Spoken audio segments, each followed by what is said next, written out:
Do I need to tell you that the National Weather Service has issued an extreme heat warning for us? Until 10 o'clock tonight, heat index is well above 100 degrees, and it's looking like it'll be that way tomorrow and Tuesday as well. Aren't you thankful that we've been warned? And aren't you thankful that we can be somewhere like this in an air-conditioned space? And aren't you glad that if you have to be out in the heat doing things, that you can manage the heat's effects on you by drinking plenty of fluids, by wearing light, loose-fitting clothing, by taking breaks and being in the shade? I know we're going to be talking about the heat. We already have been. Speaking of heat, Jesus was always talking about something that most people just don't want to start talking about. In fact, if we follow Jesus through the Gospel of Matthew, in no less than 17 paragraphs in that book, we hear Jesus bringing up the subject of hell. So we could easily be starting a 17-sermon series on hell this morning. Anybody for that? Well, I'm not either. And that's not the way that Jesus did it, but Jesus never left it out. Jesus had this wonderful way of balancing the most encouraging things that people need to hear with the words of warning that never need to get lost in the mix. What we're going to do this morning is follow Jesus in the Gospel of Matthew through these passages, and we won't be able to get to all of them this morning. So about 11 o'clock or 11:05, we're going to shut it down and come back to it tonight at 5 o'clock. And at that time, we'll also ask and answer some questions that come from what we hear Jesus saying in all of these passages. But I'll invite you to start with me this morning in Matthew chapter 5, verses 21 to 26. Here's Jesus in the Sermon on the Mount. He's barely got going in his ministry. He's barely got going in this most famous of all sermons before he comes to this subject. Matthew 5, beginning in verse 21, he said, "You have heard that it was said to those of old, 'You shall not murder, and whoever murders will be liable to judgment.' But I say to you that everyone who is angry with his brother will be liable to judgment. Whoever insults his brother will be liable to the council, and whoever says 'you fool' will be liable to the hell of fire. So if you're offering your gift at the altar and there remember that your brother has something against you, leave your gift before the altar and go. First be reconciled to your brother, and then come and offer your gift. Come to terms quickly with your accuser while you're going with him to the court, lest your accuser hand you over to the judge, and the judge to the guard, and you be put in prison. Truly I say to you, you'll never get out until you've paid the last penny." Jesus knows that we sin, and he warns us about our sins. Things often happen that should happen when we sin. We shouldn't sin, but when we do, we meet trouble. And Jesus talks about how it can escalate here in life. But he says there's finally a hell of fire for impenitent sinners. When Jesus' listeners that day heard him, they didn't hear this English word hell. They heard their word Gehenna. And when Jesus used that word, it called to mind some pictures that they already had. First, it was the site of atrocities back in Old Testament times. Misguided, sinful people in Jerusalem got to following false gods that even in the doctrine of that religion demanded them offering up their children as sacrifices in fire to those gods. How abominable. Besides that, this site now in Jerusalem had for a long time been the smoldering city dump. So Jesus says there is a Gehenna, there's a hell of fire coming for people who won't repent of sin. And think about the kind of sin that Jesus addresses in this passage. He says, well, you know what happens to people who murder? Well, I don't have any plans for that in my life. And I think I'm so influenced by Jesus by now that I'd never be tempted to murder someone. But Jesus says, look in your heart and think about your anger and know that there's a hell of fire coming when you engage in that, when you don't repent of that. Jesus says relationships matter. So treat people right. There's what he's getting at especially. And he uses this hell of fire as a warning to folks like us. So the next paragraph, the words are on his lips again. Matthew 5, verses 27 to 30. He said, you've heard that it was said, you shall not commit adultery. But I say to you that everyone who looks at a woman with lustful intent has already committed adultery with her in his heart. If your right eye causes you to sin, tear it out and throw it away, for it's better that you lose one of your members than that your whole body be thrown into hell.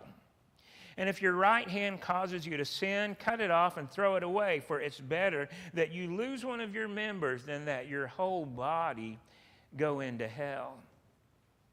It's easy to let our eyes wander, to let our minds go where there shouldn't, and for our bodies to follow. But this time, Jesus warns that sinning that way, impenitently, your whole body could be thrown into hell.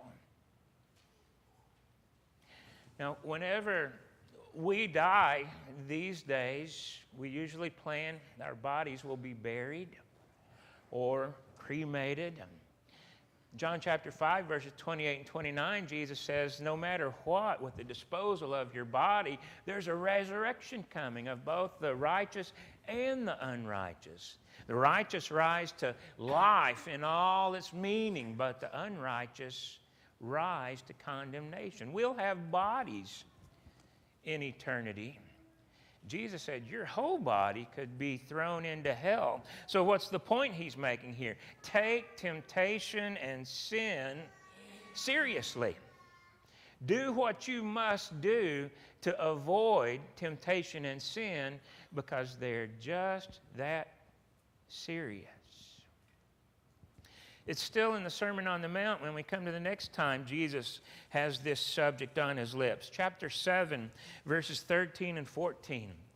Jesus urges everybody, enter by the narrow gate, for the gate is wide and the way is easy that leads to destruction, and those who enter by it are many. For the gate is narrow and the way is hard that leads to life, and those who find it are few. Jesus tells us that way too many people are headed the wrong way. And this time Jesus doesn't use the word hell, but you can tell he has it in mind when he says that it leads to destruction. Hell's destruction. And it's the opposite of life in this passage. Life is more than existence, and hell's not non-existence. We'll come to that a little more clearly later on. But so the encouragement here from Jesus is to choose the hard way.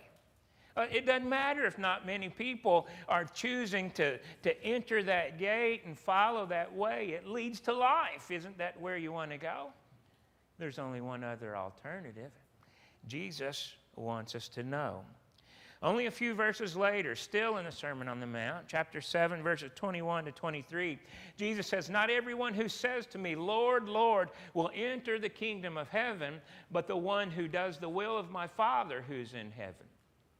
On that day, many will say to me, Lord, Lord, did we not prophesy in your name and cast out demons in your name and do many mighty works in your name? And then will I declare to them, I never knew you. Depart from me, you workers of lawlessness. Jesus puts the goal in front of us here. The goal is to enter the kingdom of heaven.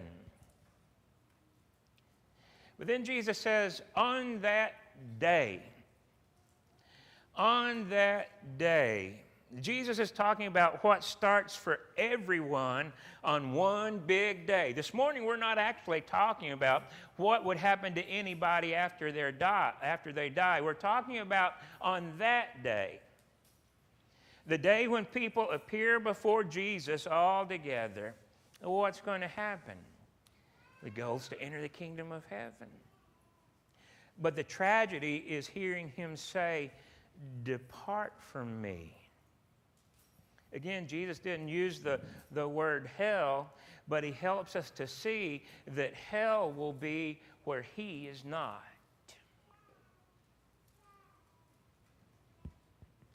I could have been with Jesus forever, but I'll never be with him. Now that's hell. And Jesus will give us more to think about what it's like to be totally away from his presence. The point is Jesus is urging us to genuine obedience. Genuine obedience matters. In the passage that Glenn read as we were getting ready to eat the Lord's Supper this morning, it said that Jesus learned obedience by the things that he suffered. Obedience is really hard sometimes. But Hebrews 5:9 that Glenn read says, Jesus is the author of eternal salvation to everyone who obeys him. So that writer of Hebrews echoes Jesus, telling us genuine obedience matters. So make it more than talk. Obey the Lord. I want you to think where we are so far in this short time of study. These 4 times Jesus talked about hell all in one sermon, and it's the one that most people call the greatest sermon that's ever been preached. The people there could tell, verses 28 and 29, that Jesus knew what he was talking about. So 4 times he's brought hell in front of us in this one sermon, but it wasn't a sermon about hell. Jesus didn't reserve talk about hell to sermons either. In the next chapter, Matthew chapter 8, Jesus is personally interacting with folks. And in verse 5, a surprise guest walks up to where Jesus is. Matthew 8, beginning of verse 5, says, when he had entered Capernaum, a centurion came forward to him, appealing to him, "Lord, my servant is lying paralyzed at home, suffering terribly." He said to him, "I'll come and heal him." But the centurion replied, "Lord, I'm not worthy to have you come under my roof, but only say the word and my servant will be healed. For I too am a man under authority, with soldiers under me. And I say to one, go, and he goes, and to another, come, and he comes, and to my servant, do this, and he does it." When Jesus heard this, he marveled and said to those who followed him, "Truly I tell you, with no one in Israel have I found such faith. I tell you, many will come from east and west and recline at table with Abraham, Isaac, and Jacob in the kingdom of heaven, while the sons of the kingdom will be thrown into the outer darkness. In that place there will be weeping and gnashing of teeth." And to the centurion Jesus said, "Go, let it be done for you as you've believed." And the servant was healed at that very moment. While Jesus was doing something wonderful for someone, he issued a warning for people who don't trust him the way that this Gentile centurion did. That man comes to Jesus at Capernaum, and I said he's a surprise visitor to the crowd that's around Jesus, because he's not a Jew like Jesus was, like the people among whom Jesus was moving at the time. Rather, he's a Gentile. He's a Roman. He's an officer in the army, and he indicates he's a pretty important fella. People listen to him and do what he says. But here he comes with humility in himself and looking for something for somebody else. He's interested in other people too. And Jesus is so glad to see that. He marvels at the kind of faith this man already has in him in his early ministry, perhaps only by hearing secondhand about Jesus. But here's Jesus surrounded by these other people whom he calls sons of the kingdom. That means this kingdom was something that had been being told to them was coming for quite some time. And they should have been ready, and they should have been ready to meet this king and embrace this king. But they don't. They're a contrast to this man. And so, even though Jesus is calling people from all over, and he's drawing in people from all over, and he's going to save all kinds of people, hell will be populated by people who should have known better. And here for the first time we hear from Jesus that hell's soundtrack is weeping and gnashing of teeth. So we've already heard from Jesus it's a hell of fire. It's to be where he is not. But what is it like there? What you hear is weeping and gnashing of teeth. And if you're there, not only do you hear it, but you're moaning that awful, awful tune as well. That's the noise of hell, and it's incessant. But Jesus gives that warning in the midst of this really, really encouraging happening. Jesus is so skilled at offering that balance. He can blend the most heartwarming assurances with the most needed warnings. He does it again in Matthew chapter 10, verses 26 through 33. Are you turning there? Matthew 10, beginning in verse 26, Jesus is training his disciples to go and do what he wants them to do, but he keeps telling them it's not always going to be easy. There are going to be people who are going to make it hard for you. Even for them, he said, persecution. But he said, beginning in verse 26, have no fear of them. For nothing's covered that will not be revealed, or hidden that will not be known. What I tell you in the dark, say in the light. And what you hear whispered, proclaim on the housetops. And do not fear those who kill the body, but cannot kill the soul. Rather, fear him who can destroy both soul and body in hell. Are not 2 sparrows sold for a penny? And not one of them will fall to the ground apart from your Father. But even the hairs of your head are all numbered.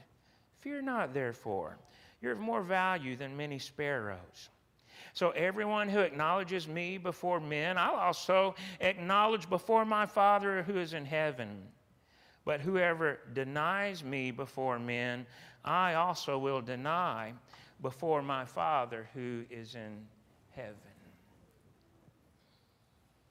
So many things Jesus said that are so important, and I really would like to preach one sermon on just this text.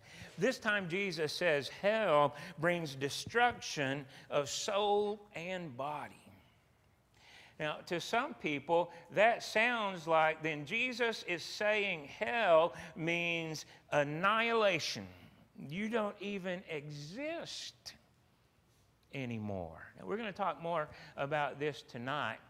But let's just say right now that that's not what Jesus means when he says both body and soul destroyed in hell.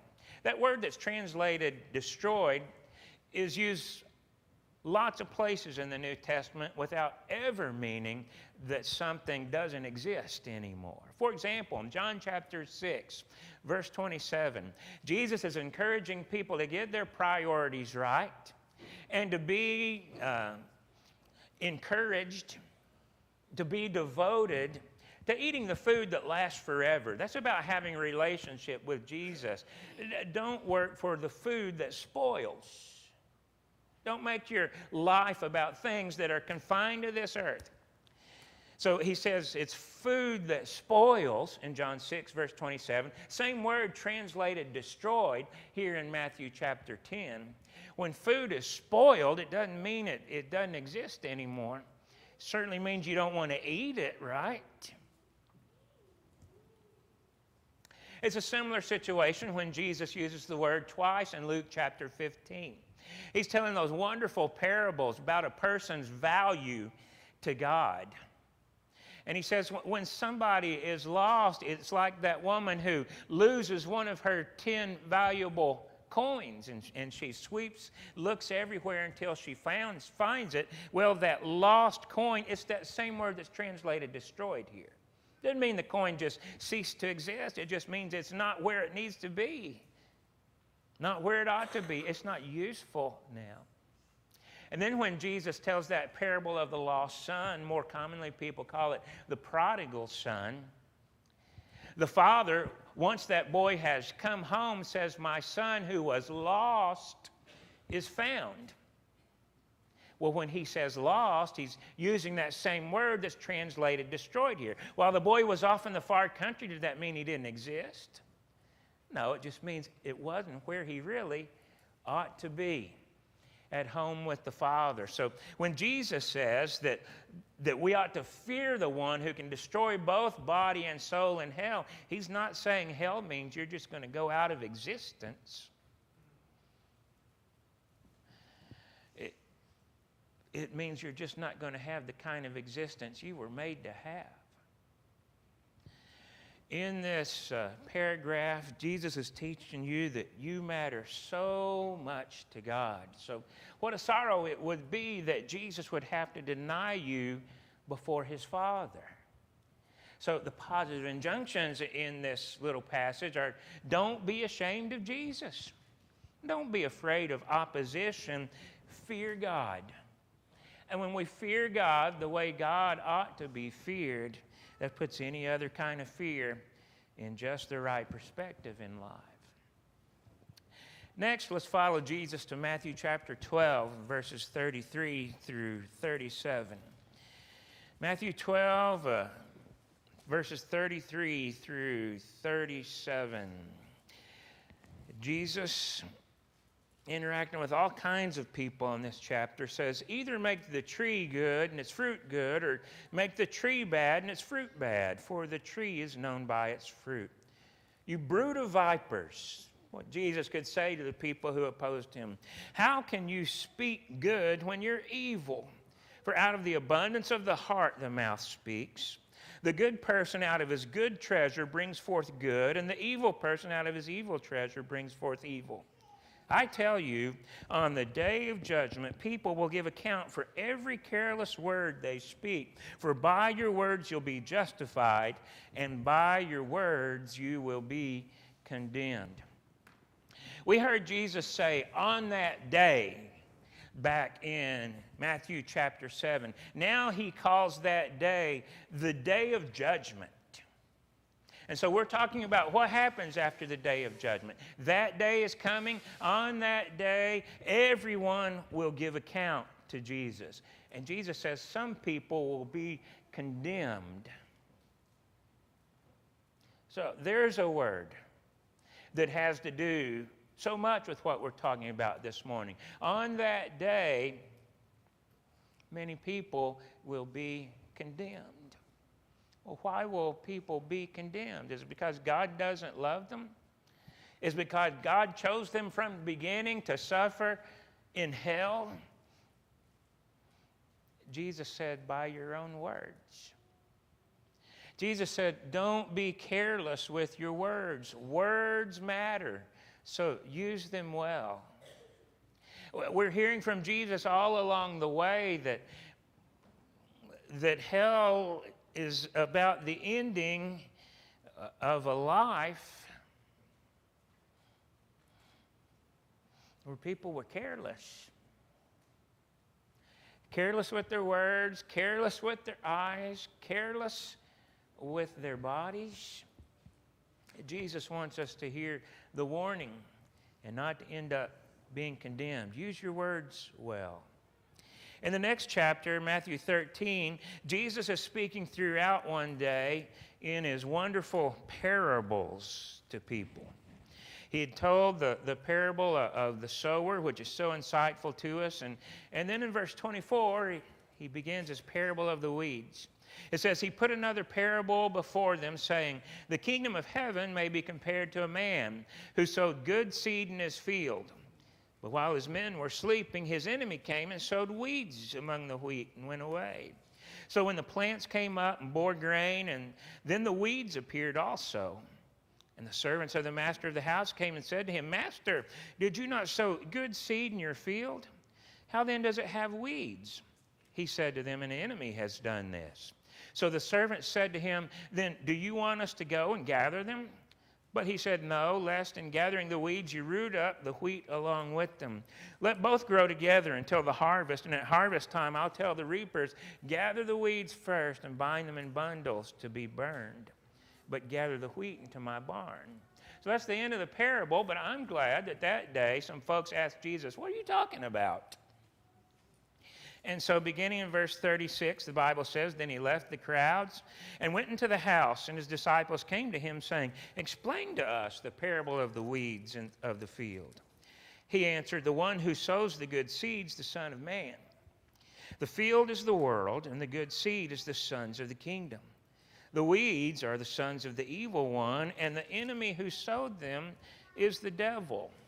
The harvest is the end of the age, and the reapers are angels. Just as the weeds are gathered and burned with fire, so will it be at the end of the age. The Son of Man will send his angels, and they'll gather out of his kingdom all causes of sin and all lawbreakers and throw them into the fiery furnace. In that place there will be weeping and gnashing of teeth. Then the righteous will shine like the sun in the kingdom of their Father. He who has ears, let him hear. Jesus acknowledges that we live in a world where sons of God's kingdom and sons of the evil one are all mixed up together. But when this age ends, they will be separated. The kingdom of heaven will be untainted by people who are committed to evil. And in the company of the evil one, there won't be anyone around to brighten things up from time to time. Now, Jesus doesn't use the word hell this time, but you know he's talking about it. And he shows us that it's the stark contrast to the kingdom. The kingdom is wonderful.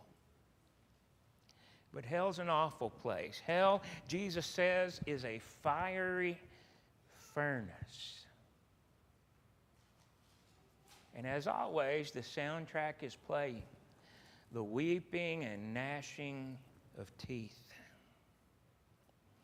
That same day, with another parable, Jesus said this in verses 47 to 50. Again, the kingdom of heaven is like a net that was thrown into the sea and gathered fish of every kind. When it was full, men drew it ashore and sat down and sorted the good into containers, but they threw away the bad. So it will be at the end of the age. The angels will come out and separate the evil from the righteous and throw them into the fiery furnace. In that place there will be weeping and gnashing of teeth. So Jesus is emphatic. At the end of the age, the evil and the righteous get separated. Again, he said, hell is a fiery furnace. And again, he informs us that hell's soundtrack is weeping and gnashing of teeth.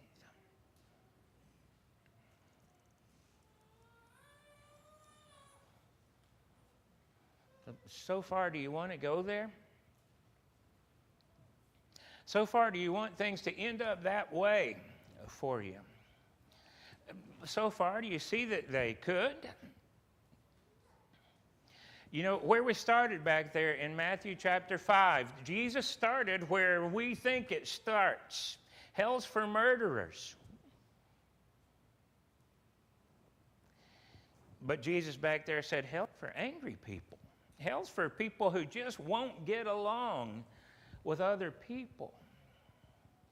Matthew chapter 12, hell's for people who won't control their tongues. They're careless with their words.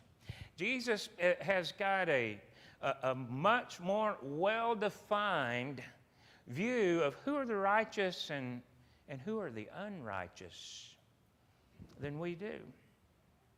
It's easy for me to think that the unrighteous, well, that's everybody who does bad things that I don't do.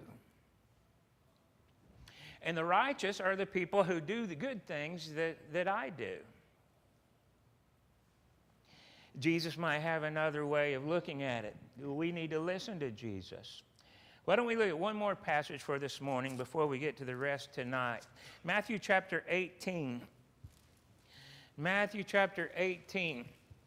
Verses 7 through 9. Jesus says, "Woe to the world for temptations to sin. For it is necessary that temptations come, but woe to the one by whom the temptation comes. And if your hand or your foot causes you to sin, cut it off and throw it away. It's better for you to enter life crippled or lame than with 2 hands or 2 feet to be thrown into the eternal fire. And if your eye causes you to sin, tear it out and throw it away. It's better for you to enter life with 1 eye than with 2 eyes to be thrown into the hell of fire." Jesus has called it the hell of fire from the beginning. The first passage that we read, we've heard him call it the fiery furnace. For the first time here, he calls it the eternal fire. It lasts and lasts and lasts. And Mark's parallel to this, Mark 9:43, we hear Jesus say, it's unquenchable fire. It's never finished burning. We learn from Jesus here that life there is really the opposite of life. And the point here is take temptation and sin seriously. Just like it was when Jesus started talking about this back in Matthew chapter 5. Take temptation and sin seriously. What do you have to do in order to make the best choices? In order to make the right choices? Who and what do you have to get away from? If God gives you the power. And then when you find yourselves in those situations, what? Do you feel like you're doomed to do the wrong thing? Do you feel like it's impossible to do the right thing? It's not. As 1 Corinthians 10:13 assures us, no temptation has overtaken you except what's common to man. And God's faithful. He will not allow you to be tempted beyond what you're able to bear, but with the temptation will make a way of escape that you may be able to stand up under it. So take that way. Follow that way. However extreme it may be, as Jesus says in picturesque language, stark language here, take temptation and sin seriously. And he's making the point, don't tempt other people to sin. And it's all the more clear in that parallel over in Mark chapter 9, verse 42, especially, don't you be the one tempting little ones to sin. And that really sounds like reason for hell to me, doesn't it to you? So we made it more than halfway through the passages this morning, but Tony, if you'll go to that last slide now. From the beginning of his public teaching to the end of it, Jesus was talking about hell. That's not all he was talking about. It wasn't the main thing he was talking about, but he doesn't want anyone to forget about it. Don't ever let a fear of hell become all your motivation in life, but don't leave it out. That's not what Jesus' message was all about. Why did Jesus come? In Matthew, it's put this way by Jesus in chapter 20, verse 28. The Son of Man did not come to be served, but to serve and to give his life as a ransom for many. So Jesus came to give his life as a ransom for many. A ransom? What do you mean? Well, that means that we're imprisoned by sin without Jesus. And that means finally that that's hell forever. Jesus died to save us from our sin. Jesus died to save us from hell. So think about this. The very thing at the center of everything in the Bible, that's the cross of Christ. It means nothing if there is no hell. The thing at the center of everything in the Bible means nothing if there is no hell. Because who could look around when Jesus is being crucified and say, there's a good reason for this. There's a good and godly reason for this. When you look around, but there is no hell after this. What a travesty that Jesus died, that he endured hell on the cross if there is no hell from which to save people. Christ knew what he was doing when he went to the cross. He knows what he's talking about when he tells us about hell. We need to listen to him. We need to be motivated never to go there. Motivated instead to turn to Jesus, who can take us the total opposite direction. Give us the complete opposite outcome in the kingdom of heaven. There's good news. Jesus did die to save us from our sins. Jesus will save us from hell. He told his disciples in Mark chapter 16 and verse 15, go into all the world and preach this good news to the whole creation. Whoever believes and is baptized will be saved. But he who does not believe, what? Will be condemned. Trust Jesus. Trust Jesus this morning with your life, with your salvation, and know that hell is going to be populated by people who should have known better and then should have done better. Believe Jesus today. Be baptized today. And walk with people in his light who have heaven as their eternal goal. We want to help you do that. You ready to get started this morning? We're going to sing a song to encourage you. And if you're ready to be baptized into Christ, to turn away from sin, come up here and tell us about it while we stand and sing together.